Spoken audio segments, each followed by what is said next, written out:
Hello and welcome back to Dimension Runner. In my recent update vlogs, I was talking about this series and why it was on hold and what I was planning to do with it. So for those of you who haven't saw those, I'm going to recap what went on here real quick. Pretty much what happened was when I was editing the second episode, I realized I wasn't liking how the series was progressing, and that was because I died a lot in it, and that was because of the lag I was experiencing, and the lag also messed up the audio, like the commentary back and forth between me and Toast, because sometimes I'd say something and it'll be like 10 seconds before we replied, which made it hard to use those clips because of the huge delay, and I didn't want to just chop up the audio just to the vocal parts and mess up the visuals, so it just made the series very awkward, and it was all because of the lag. So this put me in a bit of a tight spot because I wanted to continue it in multiplayer, but I didn't want it to lag, and I didn't want to hold off the series till whenever I do get better internet to fix the lag issue. So I didn't really know what to do with this series, so I put it on hold while I thought it through, and I've since decided I'm going to be moving it to solo for the moment. The reason behind this is that when I made the Mod Adventure series as a whole, I made it multiplayer as more of a way to differentiate it from Demo Dash, which was my solo series. But overall, the goal of Mod Adventures was to have fun with different sets of mods to let me try things that I couldn't really do in a Demo Dash because I needed more time, but I also didn't want to do in a big series like Ascension because there wasn't enough to the mods. I just want to, just play around with them, test things out, and try things and have fun. So I've decided that I'll be doing Dimension Runner and future Mod Adventures in solo. I might do some in multiplayer, but instead of them all being multiplayer, it's just going to be a sometimes multiplayer thing if it works out. But overall, the goal of the series will just be have fun and play with different mods, whether it's solo or multiplayer, so yeah. Anyway, after episode 2, me and Toast did do some work on the base here and such. Unfortunately, like I said, since this is solo, Toast is not joining me this time, but I do thank him for joining me in the first 2 episodes, and I think he was great and, well, somewhat helpful at least. But yeah, after episode 2, I did work on some stuff. The main thing was I did get the Enchanting Plus enchantment table, which, let me just put that in here. Lets me choose the enchantments, and, I will cost different level amounts depending on how much enchantment you want. I did work on getting some levels and enchanting some stuff. As you see here, I managed to get Fortune 2 on a pickaxe, and I got Sharpness on my spear, but that's about all I did so far. I also, I think all this is the same with the furnace, and I think that's all our supplies, which is a lot, but I don't think much has changed. We got some nether lapis and our stuff from the nether. Oh, we did go back and get our grays for one, and there's still the bread Toast left me. And Toast doesn't have much in his chest. I did put that in there because we were looking into these backpacks. So this is the adjustable backpack, which is like a better chest, only portable. And since that's kind of what we're doing with the better chest, using the hammers to carry them around, I decided just to make these. And yeah, it's made like this, and you can make different upgrades. I upgraded its size. I gave it player feeding and energy, which I think is required for player feeding, or the attracting one, which I didn't make yet. Let's see, do I have the book around here? Here's the other one I wanted to make, the collector upgrade, which needed the energy one, which I already made like that. The collector one, though, needs some ender pearls. I think that's what was holding us back. But I also did make the player feeding upgrade, which just needs food around one of these. Any food, I think. It didn't need, like, all of those fancy ones. So, yeah, but what this does now is it will automatically feed me when I start to lose hunger, and it will hold stuff. So as you see, I have carrots in here, so it will feed me quicker, because we tried with steaks, I think, but it only feed us a steak when we lost enough hunger to eat it, so this makes carrots are such an ideal food. So yeah, that will make it easier for me to stay fed, and yeah. Okay, so the goal of this episode is to finish up with the nether stuff we started last episode and head to the Twilight Forest. Now, the problem is we don't have diamonds, but the good news is we did spot some diamonds in the nether before, we just didn't get them. I probably should have some building blocks with me, but oh well. So, yeah, I probably should turn it into a blaze so I'm immune to the lava, because the diamonds are kind of like just outside our portal in the lava. But the nether diamond should give us plenty of overworld diamonds, so yeah, hopefully this isn't too bad. The nether did get kind of destroyed. So I think the biggest issue would be getting back up, since I am in fact immune to fire, right? Yep. Oh god, there's a ghast right here!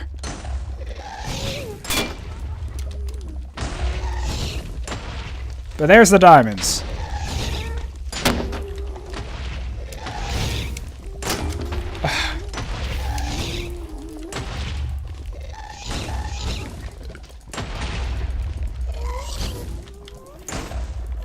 Oh God.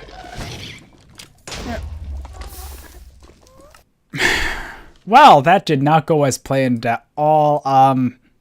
Yeah, those ghasts. So I just died, but fortunately my grave seems to have spawned on the cobblestone stairway, and we have a bunch of spare armor from our repeated deaths in the previous episode when I kept making armor. So, yeah, also I'm going to bring some cobblestone, and let's see if I can go back and get that now. But yeah, the whole ghast in the lava thing I was not expecting. Let's see if I can get away from the portal. Oh god, I'm withered. And I can't see because I'm under lava. This world just loves to kill us, I'm not sure if I can even... Oh, I can deflect the fireball with a spear. Oh! Well, that worked well. Now we just have those guys to worry about. Oh god, that's going right near our portal too. Okay, so I built a little wall-like thing to block the ghast fire, and we have our staircase here, so, mine the diamonds, and... There, I thought for a second we lost it, but, this will allow us to, let's see, spawn to 2 diamond doors, which with our fortune picks should give us a good bit of diamonds, so let's just mount around to make sure there aren't any others. Yep, that seems to have been it. So with this, I should have a few diamonds for doing stuff, and I probably should... Oh god. Anyway, now we just need to get back.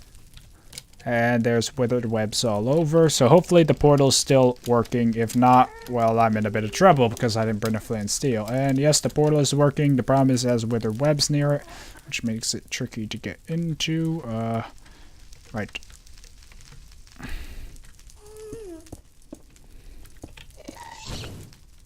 Come on.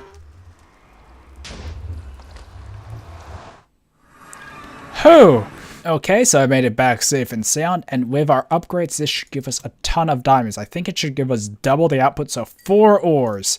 Now, I could just smelt these, but that only gives me 1 diamond each, and I have a Fortune 2 pickaxe, as I mentioned. Oh, when I died, I lost a whole bunch of levels, though. Well, not a whole bunch, just 3, but...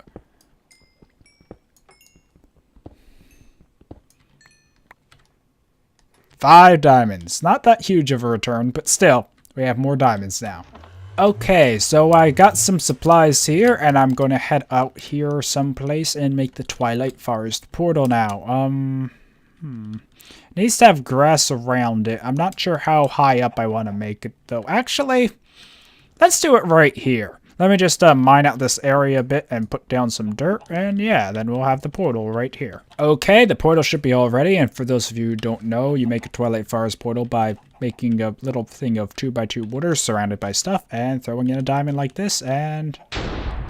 now we got Twilight Forest portal. So let me just jump on in and let's see out the Twilight Forest. Okay, so we're in the Twilight Forest and I set a little marker for our portal, and yeah, it seems we have a pretty nice spawn. I usually tend to spawn in, like the foresty part of it, but yeah, there seems to be a maze over there and some other little ruin-like structures, so let's explore and see what we can find. Okay, well this is the labyrinth or maze or whatever it's called. It's kind of like a full little dungeon of twists and turns and dangers, so I don't think I want to explore this yet. I would rather look around and see if we can get some of the Twilight Forest supplies or armors or such, but yeah, it's kind of easy to spot that, so hopefully we'll find our way back. So let's see if we can find any of the other structures, maybe like a boss tower or at least some ores, because there are a lot of Twilight unique stuff like ores. Not really as much ores, but things to make armors like ironwood, and I have no idea what this little totem is, or pole, or just seems like a lapis block of obsidian. And there seems to be a little house-like thing here, probably with a spawner, or, yep. But at least we got some experience for it. Can't remember when night comes in the Twilight Forest, if it's turning night or it's biome dependent or what. Oh boy. Ow. But we got some torch berries. Are these used for anything? I remember I did change some recipes. Oh, they're used for torches and the magic map focus, and I have no idea what that is.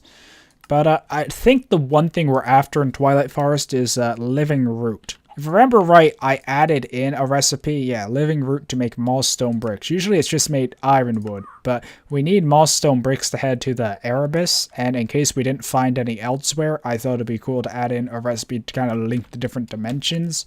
So that's the main thing we're after, living root. Okay, so I managed to climb through the hollow center to the top of this giant twilight oak tree, but I'm not really seeing much around. If I open my map here, you can see there seems to be a maze down at the bottom left corner, and some mine stuff down there like a ravine. So let's see if we can head down that way.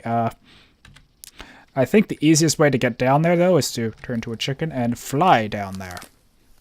Or float down. So, whee! This should take us that way. There's the maze, I think, which has a bunch of spider spawners and some loot. So let's try and check that out.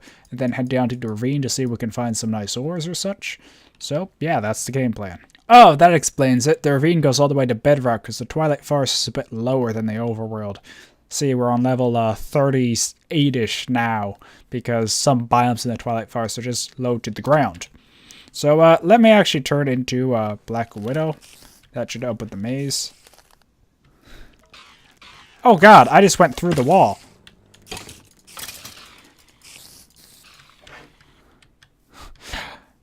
I didn't mean that when I said help the maze. Let's see. Let's just keep breaking the spawners as I find them. And let's see what's in this chest. Melon seeds and... Ooh, a gold apple. That's useful.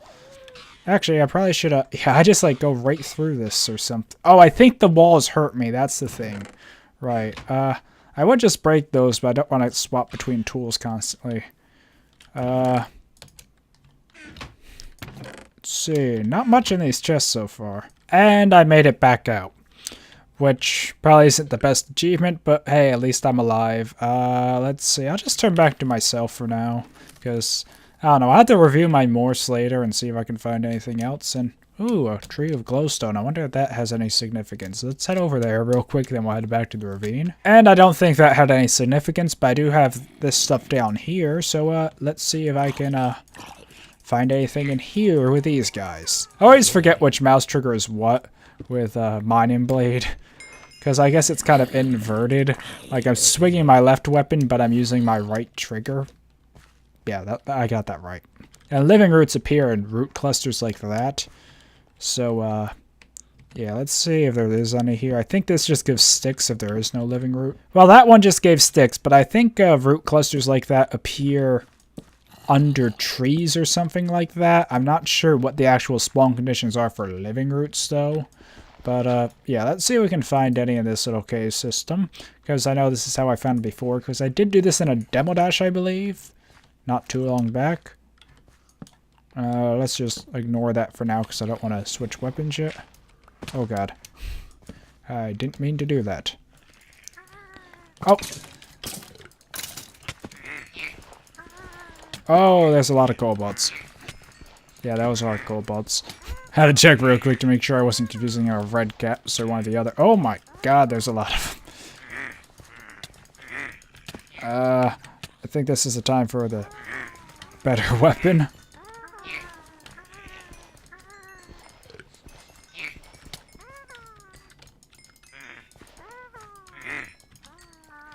Whew. And if you're wondering, I did switch to, the normal hotbar instead of the Mining Blade one, just because I got kind of annoyed switching between torches and weapons. So I decided to just put the sword there for now. Don't need to put that there. So, yeah, let me just try and throw some stuff in a backpack real quick and heal up, and then we'll continue exploring this. Okay, so I seem to have got a splash potion of invisibility and blindness. That's, not too useful. Oh. What the?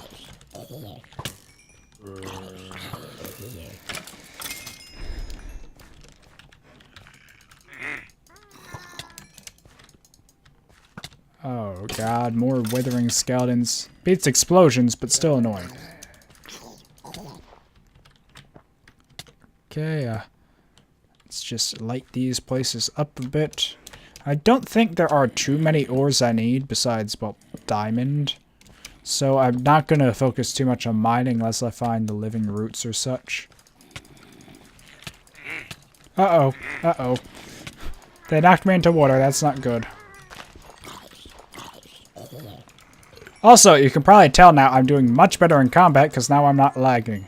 So in those previous episodes when I was just doing horrible, yeah, you know I wasn't lying when I said it was the lag. Okay, well I'm still not finding much, unfortunately. I mean, I find lots of roots like this, but I break them and there's no more. I can't find any living roots attached to them, so yeah, that's kind of unfortunate.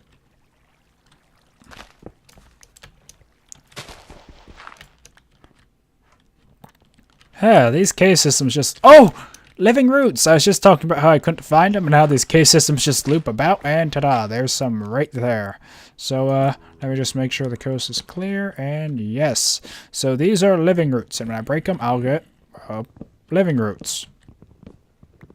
As opposed to normal roots, which just give me sticks. So let's see, I got 8, which is almost enough to make a portal completely, I think, because of how I set the requirements, and... Nope, none here. Darn. But more cave. So hopefully we can find more living roots. Because I've been at this for quite some time already. Oh, it's just there and come over here and more. So this is a fair bit of living roots now. If I mix this with, what is it again exactly? Well, I can make that like that. But it's gold nuggets, iron, and living root to make ironwood. So I could work on making some ironwood. I'd rather go back to the overworld though, so I think I can double the outputs. And I do have a good bit of gold nuggets from killing stuff, so maybe I'll make some. Oh, I missed some living roots. Really glad I didn't miss this. This probably gave us like double what we had. Yep. We had like 12, now we have 24.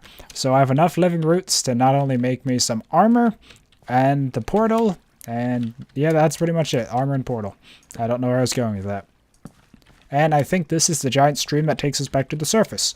So, let's see if I can get out of... Oh, God. Skeleton. Where? Aha. I missed this section. Aha. So the skeleton was guarding more living roots. And an exit, which makes this a little more easier than climbing up water, I will say. Let's see, is there anything else back here? We already have a ton of iron, as I said before. Probably are lacking on coal because of all the torches I've been placing, but I've been using torch berries as well, which work really well. You know, I just break them and I get sticks from this, so this is actually quite convenient. So, yeah, I think there were some living roots right here, though. Yes, there was. So, the advantage to ironwood, I think it protects about the same as iron, but besides feeling more Twilight Foresty, it also has some enchantments built in when you get it. So, that will be nice. So, let me just light this place up a little better, and... Okay, we made it out. And this episode's already running pretty long on my end, so I think I'm just going to work my way back to the portal, which is this way. Wait a second. Wait a second, I just realized this structure here is made of moss stone brick. So I can just break this to get the supplies to make the Erebus portal instead. Yep, so we didn't really need living root after all, because Twilight Forest had this, but still, we had a reason to come to Twilight Forest, because I doubt we would have found this in the overworld. Or the nether. So I think that's plenty of moss stone brick. Now I can not be as, conservative about our living root. Yeah, that's plenty to make a portal. And a ram. Or a bighorn sheep. Looks like a ram. But, yeah, I think I'm going to head back to the overworld and start cooking up some... Oh, forest raven. Come on, your friend was just here.